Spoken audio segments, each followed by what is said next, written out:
Et en plus, maintenant, avec des églises qui ont embarqué dans un yacht que j'appellerai l'écuménisme papal, voyez. Donc une communion avec des apostats, une communion avec une église qui sera vomie littéralement de la boue du Seigneur. Et je dirais que, puisque la Bible dit qu'à la fin, ils ne supporteront plus la saine doctrine, ils auront la démangeaison d'entendre des choses agréables et ils vont se donner une foule de docteurs.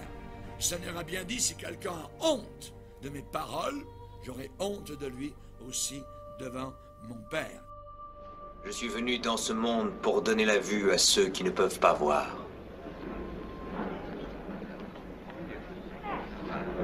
Et aussi pour ôter la vue à ceux qui peuvent voir.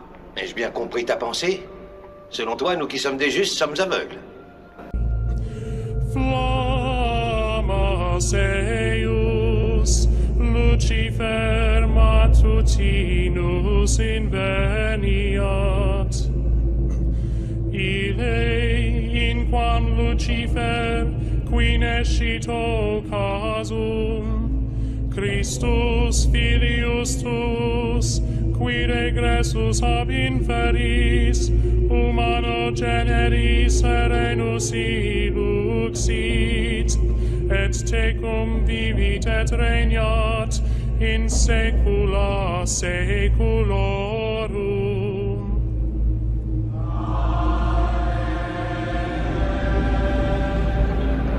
Si vous étiez aveugle, alors vous seriez purs et sans péché. Mais tant que vous dites « nous voyons », votre péché demeure. Ils détourneront l'oreille de la vérité. De la vérité. Je vais vous parler de l'écuménisme papal. Voyez, ce cher monsieur, donc animé de Satan, qui s'appelle le pape François. Le pape François est un séducteur mondial animé des forces diaboliques. Pasteur Bougier, vous en mettez, voyez. Vous allez comprendre très rapidement la séduction totale actuellement que cet homme est en train de faire avec le système catholique. Dieu voit les fruits de nos labeurs. Et si parfois nos efforts, notre travail semble échouer et ne pas porter fruit, nous devons nous souvenir que nous sommes les disciples de Jésus et que sa vie, humainement parlant, s'est achevée dans l'échec. L'échec de la croix. L'échec de la croix. Tout d'abord, n'oubliez pas que cet homme a été récemment nommé sur la planète Terre l'homme de l'année. Par spécialement Time Magazine qui en parle, voyez, l'homme de l'année, c'est le pape François.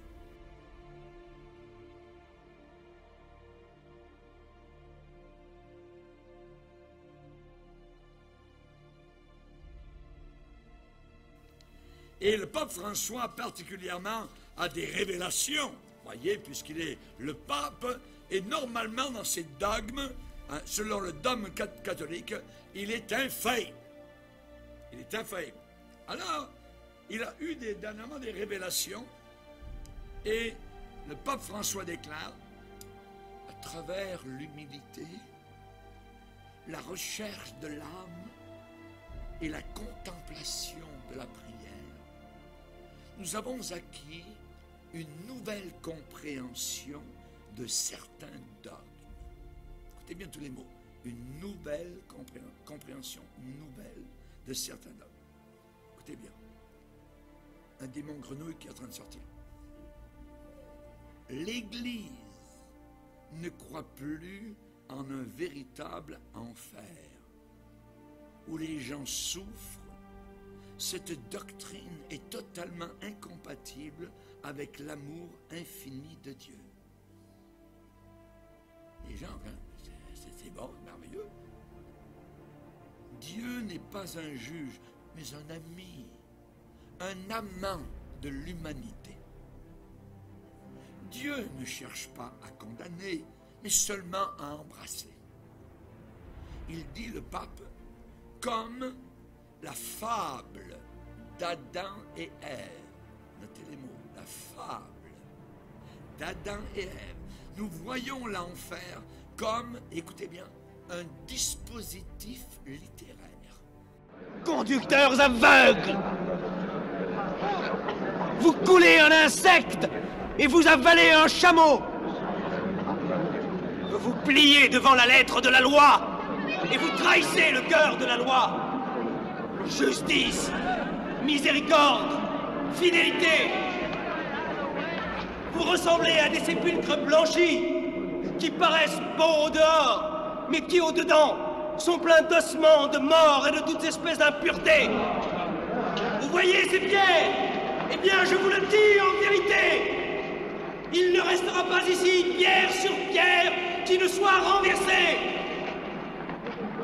Votre maison sera laissée triste et déserte. Elle sera le domaine des lézards et des araignées. Serpents, race de vipères, comment échapperez-vous au châtiment de la géhenne? Tiens, mes amis, Satan, il en a dans son sac. Adam et Ève, voyez, l'enfer, c'est un dispositif littéraire. Il dit l'enfer est simplement une métaphore de l'âme isolée qui, comme toutes les âmes, seront finalement unies dans l'amour avec Dieu. Tout le monde va au ciel. Et il le dit. Et il le dit, écoutez bien. Je cite, est-ce que des millions de catholiques croient, et de nos amis chrétiens évangéliques aussi. Dans un discours qui a choqué, je dirais, ceux qui ont connu le premier temple, voyez, donc il a parlé à travers le monde entier, le pape François a déclaré, écoutez bien, toutes les religions sont vraies. L'Écriture enseigne que le soi-disant Dieu ou les dieux des religions non chrétiennes et païennes ne sont pas dieux, mais des démons.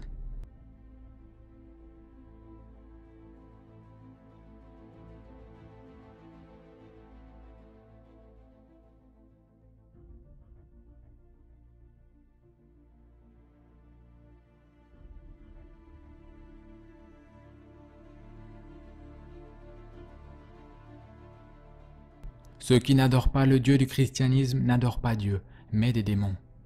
Voilà la raison pour laquelle l'Église catholique a toujours interdit toute forme de prière commune ou culte avec les membres d'autres religions. Dans son encyclique Mortalium Animos de 1928, le pape Pie XI a déclaré que l'Église catholique a toujours interdit aux catholiques de prendre part à des assemblées non catholiques. Il a également dénoncé les conventions ou réunions dans lesquelles figurent des non-croyants ou des membres de diverses religions. Il a qualifié les actions en leur faveur comme un rejet de la vraie foi. Il y a eu des initiatives pour de tels rassemblements chez certains non-catholiques en 1928, et elles représentaient un faux œcuménisme, qui est la raison pour laquelle le pape Pie XI les condamna. Mais elles étaient principalement des réunions de discussion ou des prières conjointes entre hérétiques qui prétendaient être chrétiens. Jusqu'à ce que Jean-Paul II ne survienne, rien de tel que l'événement de prière d'assises en termes de réunion de prière en tant que tel, avec des représentants de toutes les principales religions du monde, y compris toutes sortes de païens, n'a eu lieu. Jamais auparavant dans l'histoire, à partir du moment où Dieu créa l'homme, les adeptes de tous les grands faux dieux sous le soleil n'ont été réunis en un seul lieu pour, entre guillemets, adorer. L'événement d'Assise était mondialement historique. Ce fut Jean-Paul II, un homme qui prétendait être un pape catholique, qui le fit se produire en 1986.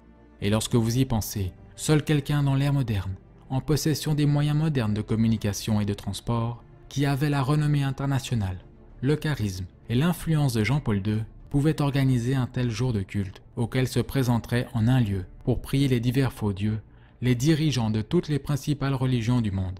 Jean-Paul II invita les adorateurs de toutes sortes de faux dieux à venir prier à Assise. Au total, il y avait plus de 150 divers chefs religieux, passant la journée ensemble, jeûnant et priant leurs soi-disant dieux. Ceux-ci comprenaient des hérétiques de diverses allégeances, des juifs et des musulmans qui rejettent la Sainte Trinité et la divinité du Christ, des bouddhistes, des adeptes du vaudou, des hindous, des zoroastriens, des jains, des sikhs, des indiens païens d'Amérique, des adeptes de la religion du baïsme et d'autres.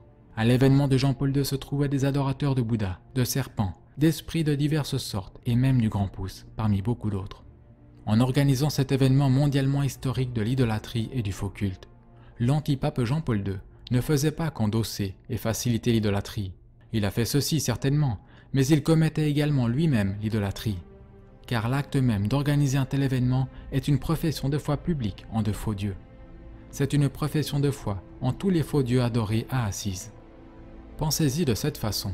Si quelqu'un organise une journée de prière et de culte pour une cause particulière, la personne n'appelle pas des dieux païens à être inclus dans le culte à moins qu'il professe que ces dieux sont réels et peuvent répondre à la prière et à l'adoration. Par conséquent, le fait même que Jean-Paul II a organisé un événement comme Assise qui invitait spécifiquement à l'adoration d'autres dieux, en plus de bien d'autres choses qu'il a dites et faites, était une profession de foi publique dans le pouvoir des faux dieux. Il était donc un idolâtre public. Assise a été l'événement le plus notoire de l'histoire de l'apostasie Vatican II. Et à Assise, toutes sortes de dieux ou objets de culte ont été adorés. L'Écriture enseigne que le soi-disant Dieu ou les dieux des religions non chrétiennes et païennes ne sont pas dieux, mais des démons.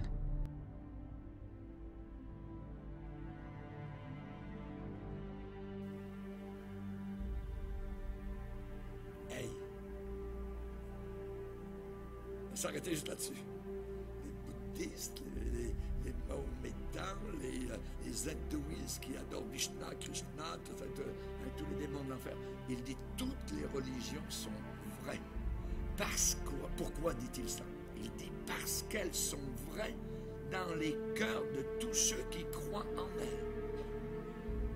Fait qu'il dit, si vous croyez un mensonge, c'est la vérité. Vous voyez l'entourloupette? Voyez? Et les chrétiens qui croient à l'Église catholique sont noyautés directement à l'intérieur par Satan. Que Dieu, je dirais que Satan utilise ce pape. Toutes les religions sont vraies parce qu'elles sont vraies dans le cœur de tous ceux qui croient en elles. Il dit, quel autre type de vérité y a-t-il dont le passé l'Église a été dur envers celle qu'elle jugeait moralement répréhensible ou pécheur? Nous, aujourd'hui, nous ne sommes plus juges. Comme un père plein d'amour, nous ne condamnons pas nos enfants. Notre Église catholique est assez grande pour les hétérosexuels et les homosexuels, pour les pro-vie et les pro-choix, pour les conservateurs et les libéraux, les communistes. Et les communistes sont les bienvenus. Ils ne croient même pas en Dieu, comme ça. Les communistes sont les bienvenus et même nous ont rejoints. Nous aimons tous les gens et adorons tous le même Dieu.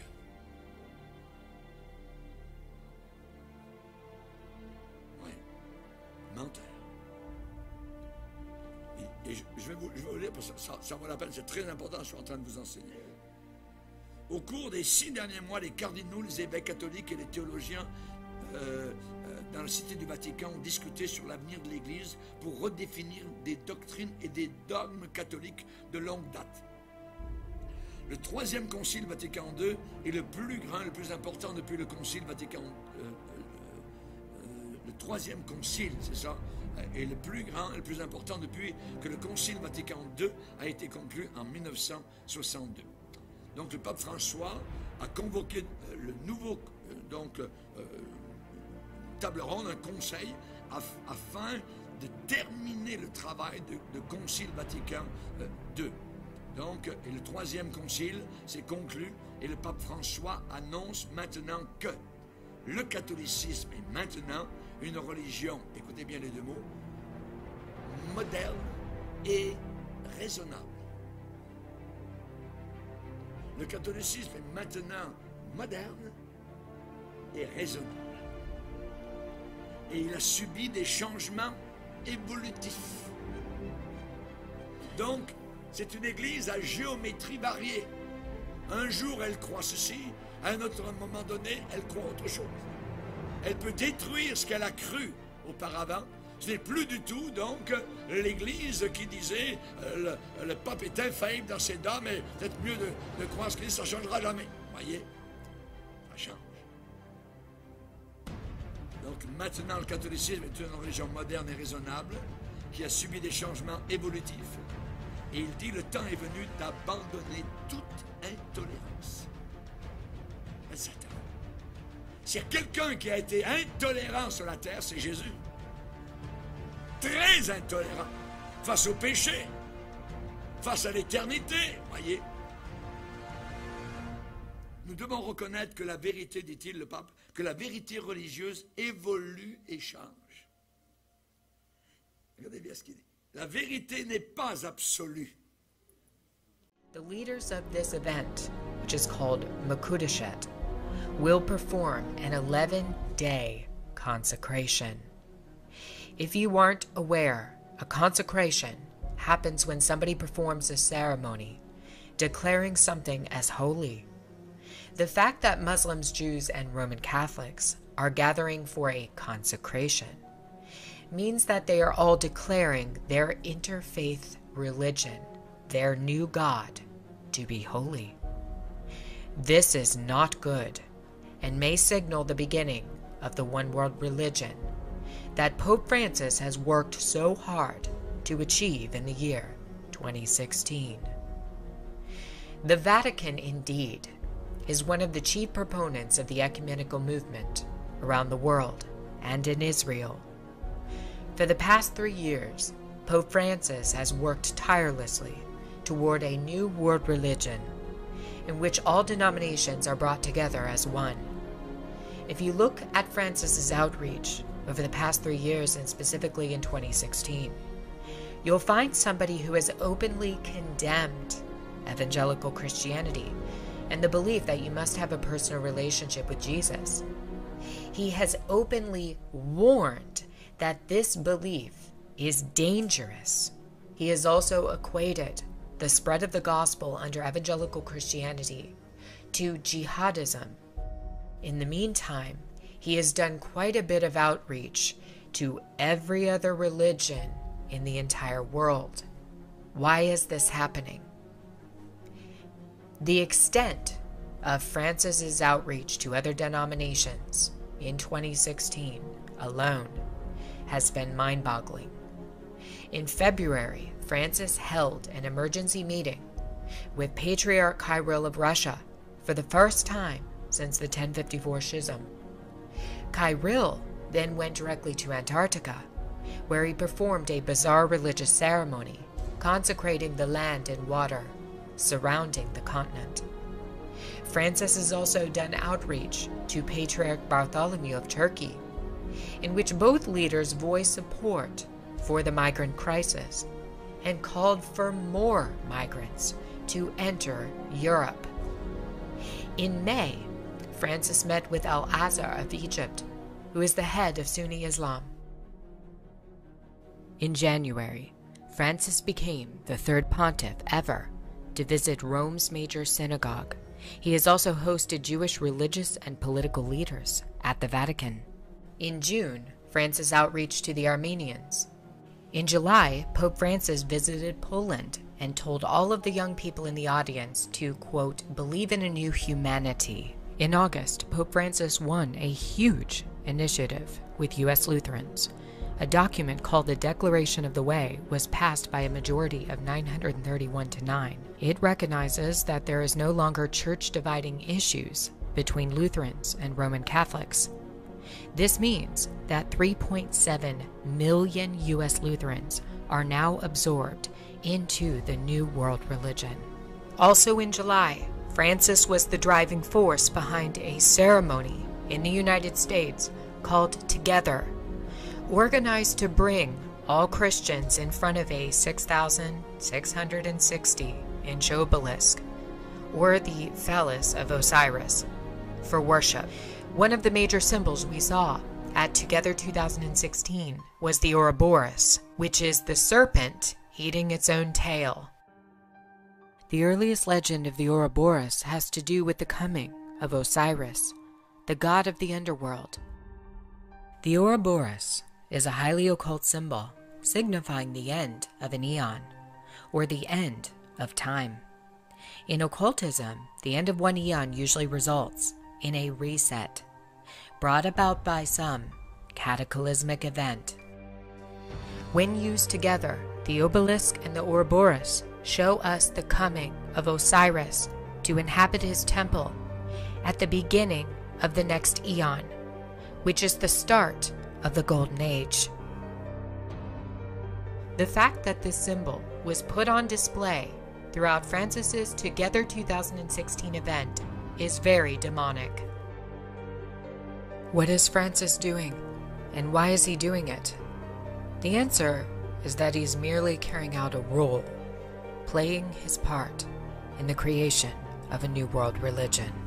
In previous videos, I have discussed a book written in 1908 by a man who was ill for much of his life. He writes about how a character named Father Francis defects from Roman Catholicism to follow the Antichrist. In this book, Father Francis would become the leading proponent of the new world religion and worship of the Antichrist. On a déjà vu un pasteur pentecôtiste, pendant une réunion de prière, pas dans cette église, qui était très écuménique. Aujourd'hui, il se balade pour réunir tout le monde ensemble, et ainsi de suite. Et alors qu'on était en train de prier, il avait pris mon épouse à part.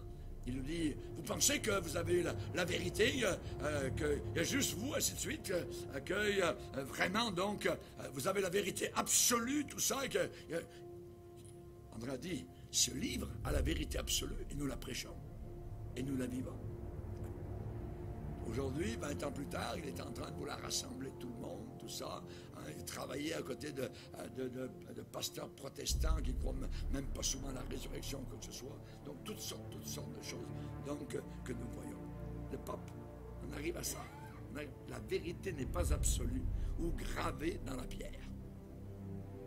Ben oui, je suis la vérité. Elle est gravée. Elle n'est pas évolutive. Elle est réelle, elle est pour tous les siècles. L'évangile qui vous sauve si vous le gardez tel quel. Autrement, vous auriez cru pour rien. Donc vous avez devant vous un pape qui est perdu et qui emmène en enfer des millions de personnes. La vérité n'est pas absolue, Satan. La vérité n'est pas... Oui, elle est absolue. Oui, elle est gravée dans la pierre. Elle était gravée au départ dans la pierre avec les 10 commandements de Moïse. La vérité n'est pas absolue, gravée dans la pierre. Et il dit, il ajoute, même les athées reconnaissent le divin. Et il dit, regardez bien comment les athées peuvent aller au ciel. Il dit, par des actes d'amour et de charité, l'athée reconnaît Dieu de cette façon et rachète son âme, devenant un participant actif dans la rédemption de l'humanité. Blablabla. Abominable. Donc, évidemment, on voit ce qui est en train de se passer. C'est abominable.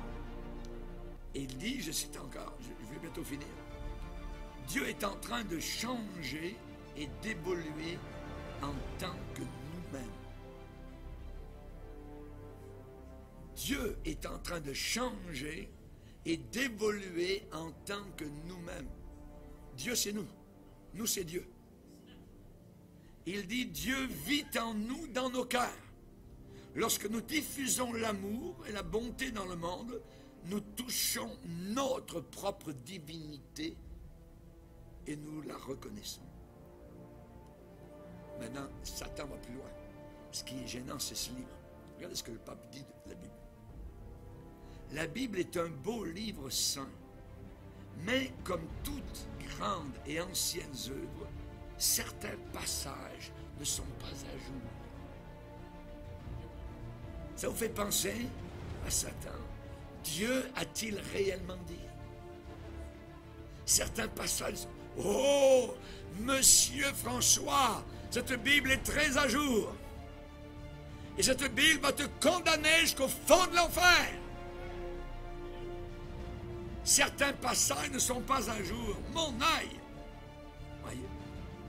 Il dit le temps est venu pour nous de voir ces versets comme interpolatifs, contrairement au message d'amour et de vérité qui rayonne autrement par l'Écriture. Conformément à notre nouvelle compréhension, nous allons commencer à ordonner des femmes cardinaux, des évêques et des prêtres, et à l'avenir, j'espère que nous aurons un jour un pape féminin. Blablabla. Bla, bla, bla, bla. Voyez. Voyez où ça mène? Voyez où ça mène? Il faut que nous sachions ça.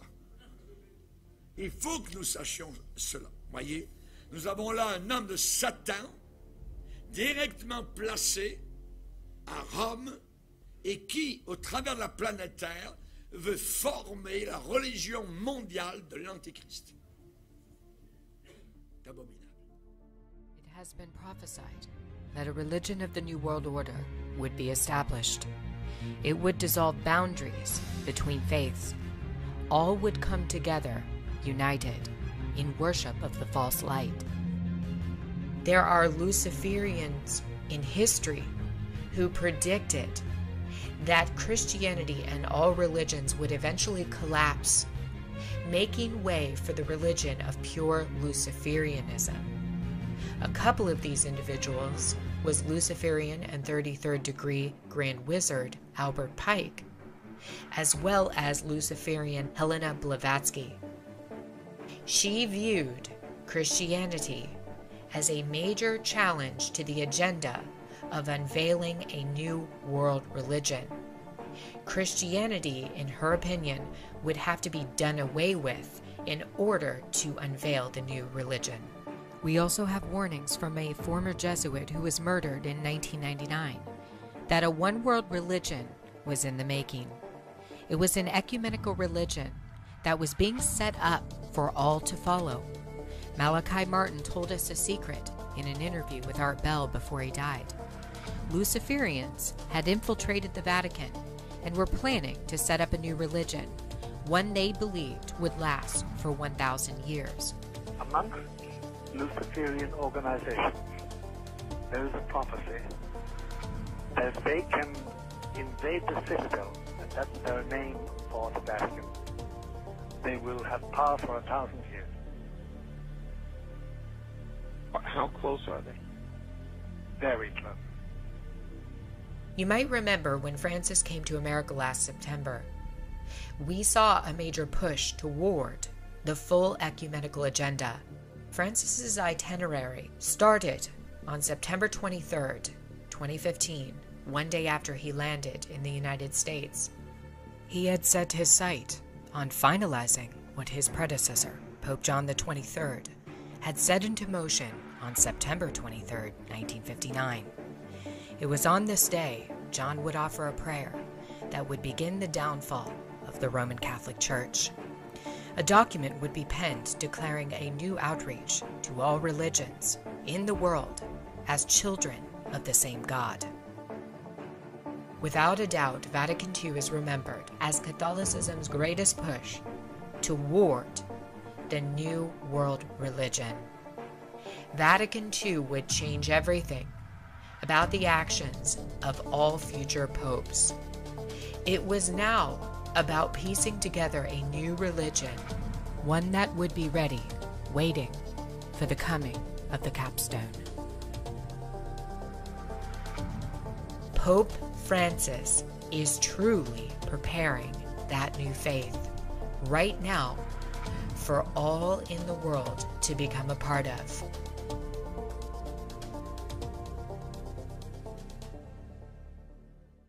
Malheur à vous, scribes et pharisiens, hypocrites que vous êtes, parce que vous fermez aux hommes le royaume des cieux.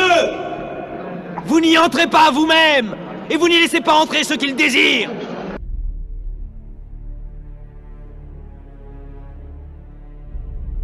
Volta capita di sentire qualcuno dire io credo in Dio, credo in Gesù, ma la Chiesa non mi interessa. Quante volte abbiamo sentito questo? Questo non va. C'è chi ritiene di poter avere un rapporto personale diretto, immediato con Gesù Cristo, al di fuori della comunione e della meditazione della Chiesa. Sono tentazioni pericolose, sono tentazioni pericolose.